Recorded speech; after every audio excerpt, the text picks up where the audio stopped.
வணக்கம். இன்னைக்கு டேஸ்டியான பொட்டேட்டோ மசாலா கறி, அதாவது உருளைக்கிழங்கு காரக்குழம்பு எப்படி செய்யுதுன்னு பார்க்கலாம் வாங்க. அதுக்கு நான் இன்றைக்கி 2 பொட்டேட்டோ எடுத்திருக்கேன். அதை நல்லா வாஷ் பண்ணிவிட்டு தோல் நீக்கிட்டு இந்த மாதிரி கட் பண்ணி எடுத்துக்கோங்க. இப்போ அது ஒரு கடாயில் சேர்த்துட்டு அது மூழ்கிற அளவு தண்ணி ஊற்றி நம்ம வேக வச்சு எடுத்துக்கலாம். இந்தளவு வேக வச்சா போதும். வேக வைக்கும்போது தேவைப்பட்டால் நீங்கள் சால்ட்டு கூட ஆட் பண்ணிக்கலாம். இப்போது அதே கடாயில் 2 ஸ்பூன் நல்லெண்ணெய் சேர்த்துக்கோங்க.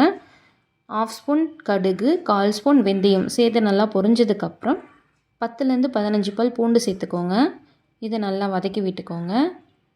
பூண்டு கொஞ்சம் வதங்கினதுக்கப்புறம் ஒரு மீடியம் சைஸ் வெங்காயத்தை சாப் பண்ணி வச்சுருக்கேன், அதையும் சேர்த்துடலாம். இதுக்கு பதிலாக நீங்கள் சின்ன வெங்காயம் கூட சேர்த்துக்கலாம், அதுவும் ரொம்ப டேஸ்ட்டாக இருக்கும். கிரேவிக்கு தேவையான அளவு கல்லுப்பு சேர்த்துக்கோங்க. சேர்த்துட்டு நல்லா வதக்கி விட்டுக்கோங்க. வெங்காயம் நல்லா வதங்கினதுக்கப்புறம் ஒரு குட்டி சைஸ் தக்காளியை சாப் பண்ணி வச்சுருக்கேன், அதையும் சேர்த்துடலாம். சேர்த்துட்டு நல்லா கலந்து விட்டுக்கோங்க. வெங்காயம் தக்காளியும் நல்லா வதங்கி வரட்டும். இந்த டைமில் புளி ஊற வச்சுக்கலாம். இந்த கிரேவிக்கு தேவையான அளவு புளி இந்தளவு இருந்தால் போதும். அதை வாஷ் பண்ணிவிட்டு ஊற வச்சுக்கோங்க. கொஞ்சம் போல் கருவேப்பிலை சேர்த்துக்கோங்க. தக்காளி கொஞ்சம் வதங்கி வந்துருச்சு. இந்த டைமில் அடுப்பு ஸ்லோ பண்ணி வச்சுட்டு மசாலாஸ்லாம் ஆட் பண்ணிடலாம். 1/4 ஸ்பூன் மஞ்சத்தூள், 1/2 ஸ்பூன் குழம்பு மிளகாத்தூள், 2 ஸ்பூன் தனியாத்தூள், இதெல்லாம் சேர்த்துட்டு இந்த மசாலாஸ்லாம் மெர்ஜ் ஆகிறதுக்காக கொஞ்சம் போல் தண்ணி சேர்த்துக்கலாம். சேர்த்துட்டு நல்லா கலந்து விட்டுக்கோங்க. கலந்து விட்டுட்டு மூடி போட்டு மூடி வச்சுருங்க. மசாலாவோட பச்சை வாசனைலாம் போகட்டும். இப்போ பாருங்கள், மசாலாவோட பச்சை வாசனைலாம் போயிடுச்சு. இந்த டைமில் நம்ம ஊற வச்சுருந்த புளியை கரைச்சி சேர்த்துக்கலாம்.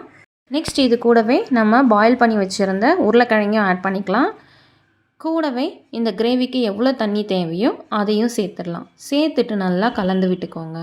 இந்த டைமில் இந்த கிரேவிக்கு கொஞ்சம் போல் ஸ்வீட்னஸ்க்காக நான் நாட்டு சக்கரை சேர்த்துக்கிறேன். நீங்கள் விருப்பப்பட்டால் வெல்லமோ இல்லை ஒயிட் சுகரோ சேர்த்துக்கலாம்.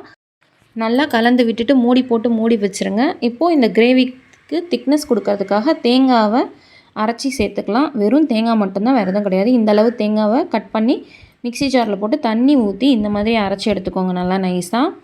இப்போ பாருங்கள், நமக்கு குழம்பு நல்லா கட்டியாகி வந்திருக்கு. இந்த டைமில் தேங்காவை சேர்த்துட்டு நல்லா கலந்து விட்டுக்கோங்க.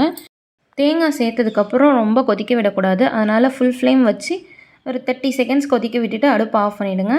அவ்வளோதான், நம்மளோட காரக்குழம்பு சூப்பரான டேஸ்ட்டில் ரெடி ஆகிடுச்சு. நல்லா சூடான சாதத்தில் போட்டு வச்சு சாப்பிட்டு பாருங்கள், அருமையாக இருக்கும், வேறு லெவலில். இந்த மாதிரி ஒரு தடவை ட்ரை பண்ணி பாருங்கள்.